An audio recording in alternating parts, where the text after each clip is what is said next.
Hello, everybody, and welcome back to another episode of the Comic Corner. Today, I am your host, Fat Thor, and today it is just me. You are in an exclusive Fat Thor special episode. Unfortunately, Damon and AF are off saving the world. AF had some internet troubles, so you guys got stuck with me today. But there's still a lot of great comics to talk about, so I wanted to come in just check in with you guys, see how y'all are doing, and talk about some of these great books this week. So, probably not going to have anyone in the chat today since it's just me, but let's get right into it. So, today we have some really great books. Obviously, I'm not going to be able to talk about AF's picks for this week, but I'm sure that they're fantastic. But for my picks, I'll give you guys a little insight of what I think of these week's comics. So, we have Absolute Batman #7.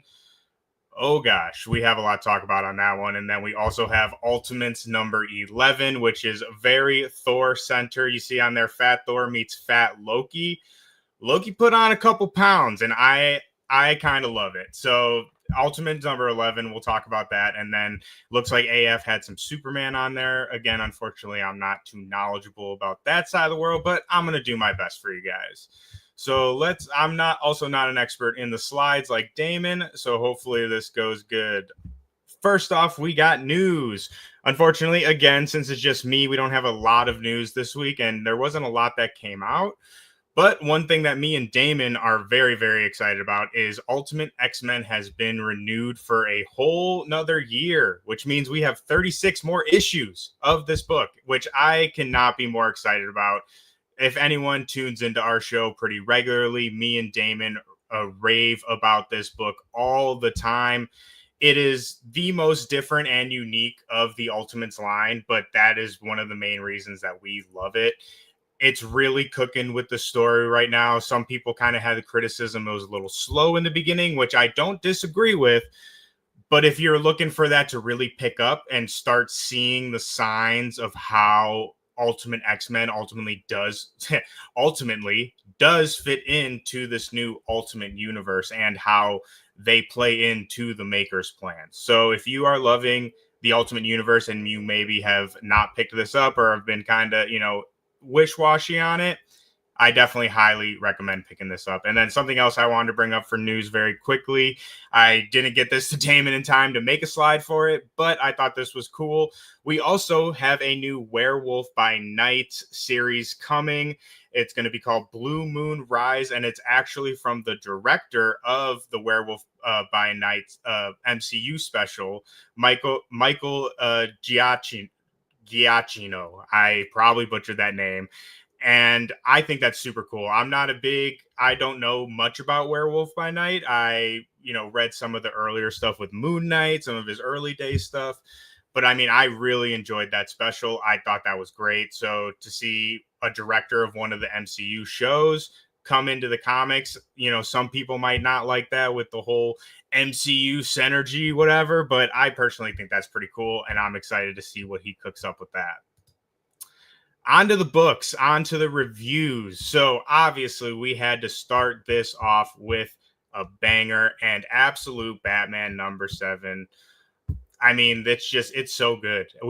Again, anyone who watches this show, even semi regularly, will know me and Damon have been raving about Absolute Batman.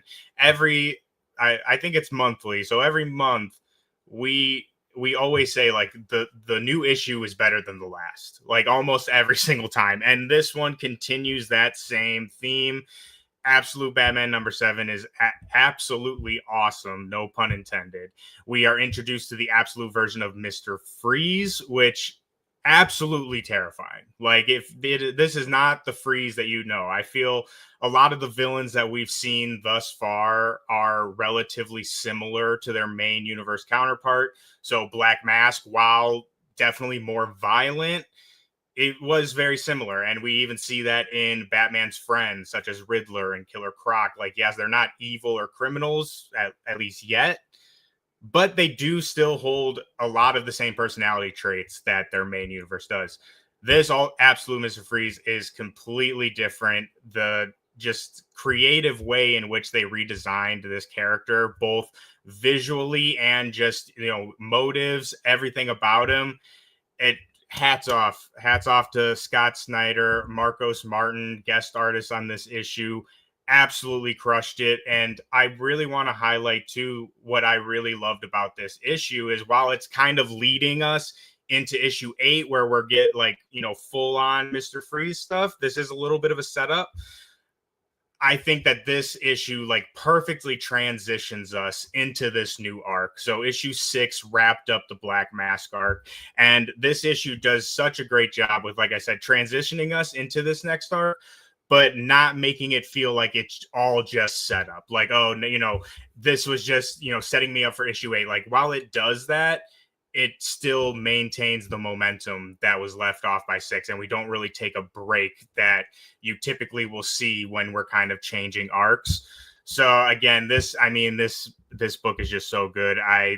Like I say every single time we get a new Absolute book, this is now my new favorite issue so far. While not as action packed and maybe as exciting as let's say issue 6, I mean, wow, it's so impressive what they're able to pull off with this Absolute line, and I absolutely cannot wait to see more. And also Bane in issue number 9.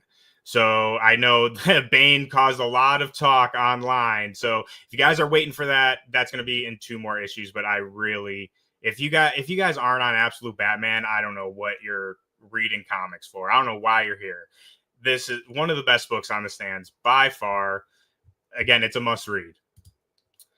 Ultimates number 11. Another must read. We got a lot of hoot and holler books on this week. Like I said, this was a really big week for comics, so it's a shame AF and Damon aren't here to join me. But we have Ultimates 11 by Denise Camp, Juan Friguera, Federico Blee, and Travis Lanham on lettering. And I'm going to preface this review on its face that everyone out there knows. Obviously, even if you're new to the show, you can see my name over here, Fat Thor. I am a very big fan of Thor and the Golden Realm of Asgard. So I obviously loved this issue. I mean, it's all Thor all the time, and it's awesome. But to kind of put my like Thor bias aside, kind of just talk about the issue itself. Again, same with Scott Snyder and the team over on Absolute Batman, the team on Ultimates, Denise Camp. I mean, there's no one doing it better. This book, again, not only is it a great, awesome Thor story, but it's the whole book is all splash pages. There's no panels in the book. Every page is a full spread panel, and the way Denise Camp writes this story is in a poem. So it's all splash pages of Thor, Loki, your favorite Asgard, frost giants, all that great stuff. And it's told in like an old school kind of like Norse poem, like a mythological kind of story. And it's so impressive how he was able to pull that off and make it such a introspective and profound issue, not only for Thor, but just, Denise Camp is very, very good at drawing parallels from, real life and real issues. And again, the way he's able to weave in those themes into the Ultimates and then again into this poem issue, which I've never even really seen before. I'm sure some people in the comments, maybe people watching this video back, will be able to give us some examples in the comments of something similar to that. But I just thought that was so creative. It's just, again, the art, shout out Juan Figuera. The art is absolutely incredible. I mean, again, I'm a huge fan of Thor. This is one of my favorite Thor depictions, I think now. It's so good. It is classic mythology Thor, I will say, for anyone out there, which this is not how I feel personally, but I do know a lot of discourse in the Thor fandom is kind of his attitude, and like they want to see a more violent, brutal, like Viking style Thor, which, I mean, who doesn't love that, right? But if that's what you're craving, if that's what you've been kind of craving from Thor, either from the comics or the MCU, pick this up. Pick this up right now. and just read this. Like, don't even read if you don't like those versions of Thor, read this, because this is exactly what you want. I don't want to get into too many spoilers, but there is a couple pages in here where Thor goes against the Frost Giants, his classic enemy, and he killed, it says in the book, he kills millions of them. Millions against one is what it says. And he killed so many of them that he left mountain ranges of their bodies visible from Asgard all the way in Jotunheim. So I mean, that's just so freaking cool on itself. But again, that kind of gives you an idea of this version of Thor and how Denise is kind of bringing him back to those early Viking, more brutal days that we've seen from the God of Thunder. And again, we said at the top of the show, we got a chubby Loki. Loki is the king of Asgard currently, and I mean, he's enjoying it. He is getting fat and happy up there on that throne. So we got a fat, chubby Thor with a fat, chubby Loki. I mean, what more can you want? We love the big boys over here. So again, Ultimates has been amazing this entire time. Every single issue is banger after banger. But of course, obviously being the Thor guy, this has been my top issue. And even if you're not a huge fan of Thor, I think anyone will really enjoy this just for the creativity and the uniqueness of it in the comic medium. There's really not much like it, not much else like it on the shelves right now. Superman, A War in 2 Points. So again, I am not reading this. This is AF's pick, but I know that Damon is also on the Superman very heavy. We have writer Joshua Williamson, artist Eddie Barrows, Ibar Ferrara. I'm so sorry, I'm terrible with names. Colorist Alejandro Sanchez, and letterer Ariana Maher. Again, I'm not reading this, but I have what I can say is I've only heard good things, specifically about the Superman All In title. I feel like the Absolute line has overshadowed a lot of the regular All In line of DC, to where I feel like if you weren't really reading the All In titles, you most likely aren't reading the new ones. You're more focused on Absolute. But having said that, I have only heard great things, especially about this Superman book. I mean, I know one that I am keeping up with is Green Lantern by Jeremy Adams, friend of the show. You guys can go check out an interview with him. We talk all about that, and Aquaman. But again, I've heard really great things about this Superman. So if you are a fan of Superman, I know AF and Damon love it. I trust especially with Superman, I trust their opinion over, pretty much anyone. So if they're reading this, I can give it a pretty solid green light that if you're into Superman, that you'll love this too. And also, we obviously have the big James Gunn DC, I don't know what they're calling it these days, but the new Superman movie, which, I mean, what a perfect time to start getting into some Superman books. So definitely highly recommend you check that out. Let's get on Secret Six. Again, unfortunately, this is one of AF's picks, but I know, again, he's been really enjoying it. I know that, I think it was last week or maybe 2 episodes ago. If you guys want to go back, check that out.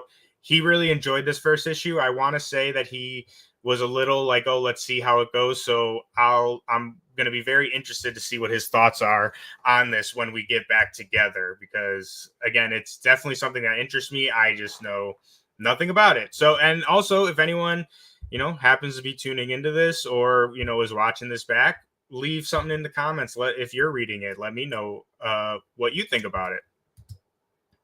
Hulk. So this is one I am reading. Philip Kennedy Johnson, again, another friend of the show. You can go check out that interview. We have artist Kev Walker. We have colorist Matt Wilson and letterer Corey Pettit. Corey Pettit pretty much letters everything at Marvel. But Incredible Hulk.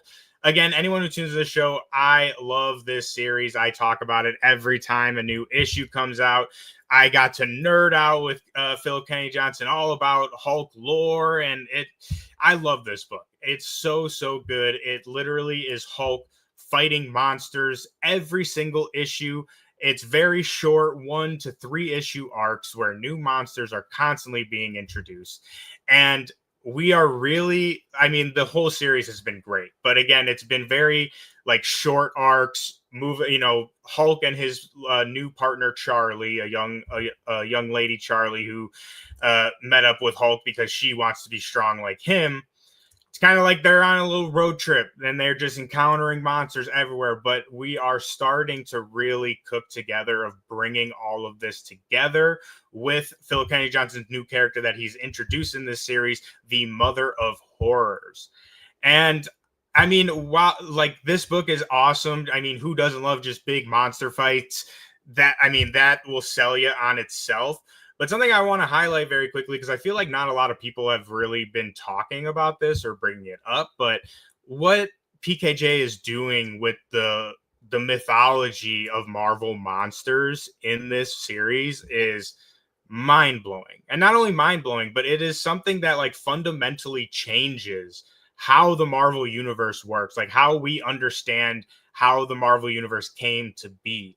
And I just think like that, obviously that is like the main strength of the book. That is the kind of moving forward. That's where all these monsters are coming from, because the Mother of Horrors is coming back. And when I say powerful, I mean on the level of the one above all. And for those out there who may not know, like the one above all is the embodiment of creation. So higher above eternity, the higher than all those dudes.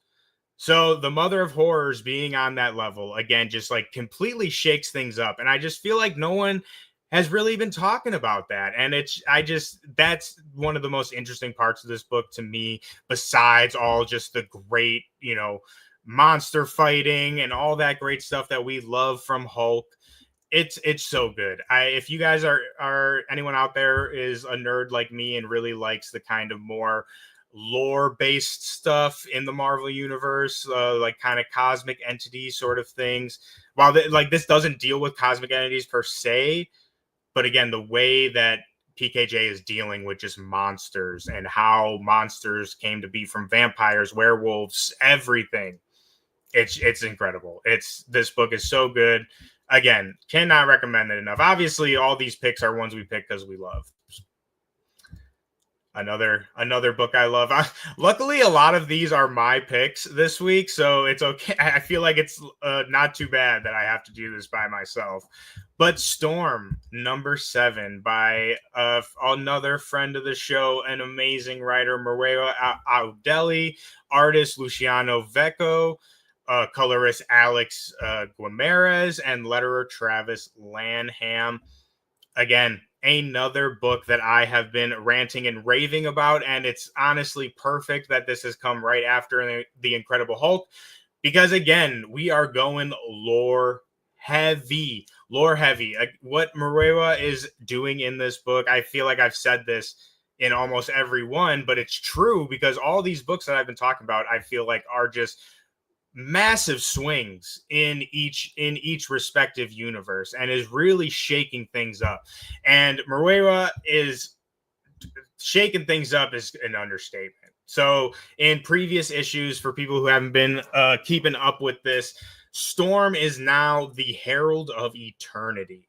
She is a cosmic being beyond powerful. Omega what? Storm is ascended to something way more than that. And not only is this book just awesome, but again, as a Thor guy, we are diving deep into lore, and this may be a slight spoiler but I don't really think so. It happens in like the first 2 pages, but my dude brought back the Black Winter. And for those who don't know, that is from Donny Cates's Thor run. And the Black Winter is actually what destroyed Galactus's home universe. And Galactus is the herald of Black Winter. So again, something that completely reshapes the way that we think of Galactus and kind of the cosmos itself with the introduction of this. And now Maria is bringing that back with, I think Oblivion is going to be the, embodiment of that, or they're linked in some form or fashion. And all of this is leading into the Thunder War. And it's going to see all of the thunder gods from all across mythology coming together. I don't know if at least in this issue, they're not really on the same side yet. So whether they're going to come together to fight either the Black Winter or some other threat, it's yet to be seen. Or maybe someone else knows that I don't, and you can throw that in the comments for me. But I mean, this series is just so good. If you're a fan of Storm, it is. I'm not an expert on Storm. Most of the stuff I've read on her is, just involved with the X-Men, not really her solo stuff. But I mean, just the way Marewa presents Storm with like such respect and grace and power, and it just really highlights, I think, everything that makes Aurora the character that she is. She is Queen, Avenger, Region of Araka. I mean, she has held so many titles, but at the end of the day, she is Aurora. She is Storm. Like, that's her title. And that's really, I think, what this book really spotlights. Aside from all the amazing power feats, I mean, the things that she's doing in this book is absolutely crazy. And again, same with the monster side of the world. This is gonna shake up things forever. The cosmic entities, Aurora's relation with that, again, that's going to change things forever. And we also have over on Stephanie Phillips' Phoenix series, Jean Grey Phoenix has also ascended into this cosmic entity, like just creation, the universe itself. So I don't think it's a coincidence that we have two major X-Men characters that are reaching these high cosmic levels of power. And I have no doubt in my mind that is going to not only converge with each other, but it's going to cause a lot of shakeups, most notably probably leading into Jonathan Hickman's Imperial event. If anyone is aware of that, that's going to be coming, I think, in July. And from the solicits, it claims that it is going to completely reshape the Marvel cosmos. And I really think what is going on in Storm, also in the Phoenix series, really think a lot of that is going to play into all of that. So if you're interested in reading Imperial, or again are just a fan of Storm, I really cannot, again, all these books I can't recommend enough, but Storm in particular, this is again a must read. If you're not picking up any other X books, I love most of the X books. This is not, shade to any of the other ones, but make this your pick. All right. And that's, wow, we flew through that. Hold on. We got a comment in the chat I want to acknowledge because they're the only person that came in the chat. So thank you so much. It says, I am late and hi. Did we already talk about Marvel's Frozone? I don't know what that means. I don't know what Marvel's Frozone is, but I'm interested. If you're still in the chat, please elaborate on that. If you're talking about, if you maybe mean absolute Batman, Mr. Freeze, at being doing a little joke there, it's awesome. It's awesome. We did talk about that. Go to the first part of the show. I ranted and raved all about that. But next week we have our polls for the week. We have another great week of comics. This is such a great time for comics right now, y'all. Especially if you're like, somewhat aware of comics, but not really like, it's not your thing, but it's something you want to like kind of start dipping into. This is the perfect time, really, with Absolute, the Ultimates, and we see a lot of the Marvel and DC titles are kind of moving in new directions. We just had Strange come to an end of, not like last week, but a little recently ago. He's over in Asgard. So there's a lot of interesting stuff happening. And again, this is such a great time to get into comics. But I see Nightwing on here, so I'm going to safely assume that this is Damon's pull list. So Damon has got Absolute Flash number 2, Nightwing number 125, Summer of Superman special number 1, Ultimate Wolverine, which we're going to talk about next week. So if you're loving that, come tune in next week. And Zdarsky Comic News number 10. And I don't know what that is, but I love Chip Zdarsky. I will buy anything with that man's name on it. So I guarantee that will be awesome. And my pulls are not on a slide. So bear with me for 1 minute while I pull this up, like I do every week, because I'm never prepared. And let's see, pulls, not comments, pulls for the week. Okay, pulls for April 16th. We have Absolute Flash number 2, just like Damon. And unlike Damon, I also have Exceptional X-Men number 8, which I've really been enjoying Exceptional X-Men. I am a little far behind, so I don't want to speak on where it's at currently, but it was one of my favorites early on. And it's set in Chicago, so I love that. And we have New Gods number 5 from Ram V, another one that I've been loving. Again, and if you've made it this long into the episode, I am big into mythology. That is right up my alley. Jack Kirby's Fourth World, instrumental to comics and just media in general to this day. And I also have Wolverine number 8, which another run that I've been loving. It's another one of the solo From the Ashes series. I mean, it's really, really good. Shout out Martin Kokolo, one of my personal favorite artists at Marvel. The art is just so good in that book, and they're really doing some interesting things with adamantium and the history of it, and that we've introduced this new metal that is kind of sentient and has major beef with adamantium. So I recommend checking that out too. But that's what I'm going to be picking up next week. That's what Damon's going to be picking up next week. And that is going to be the show for you guys today. I appreciate anyone who maybe have tuned into this or is watching this back, hearing me ramble for the past 25 minutes about these books. But, again, while AF and Damon unfortunately couldn't be here, I just wanted to come in, check in with y'all, see how you're doing, and let you know about the great books that have come out this week. Because, again, there is so many great books coming out of the shelves. This is the perfect time. Jump in. Don't be afraid. Jump in blind. I do it all the time, and I guarantee that you'll have a great time. But that is going to be all we have for you on this week's Comic Corner. You can catch us next week. Same time, same channel. We are going to be talking all about the new books of the week, all the news that comes out, and also be sure to hit that like, hit that subscribe. However, even if you're not on YouTube, if you're on, I don't know what the kids use these days, Twitch, Instagram, whatever platform, let them know that you like this. However, you can let them know that, you enjoy this content. Please do that because it really helps us out. Also, be sure to follow us on all of our various social medias. You can see that below, Agents of Fandom, Agents of Fandom. And also, check out all of our other shows because we have so many great things coming. We are live for Daredevil every week. We have pretty much a show for every TV show that you are watching right now. We got reviews, interviews coming out.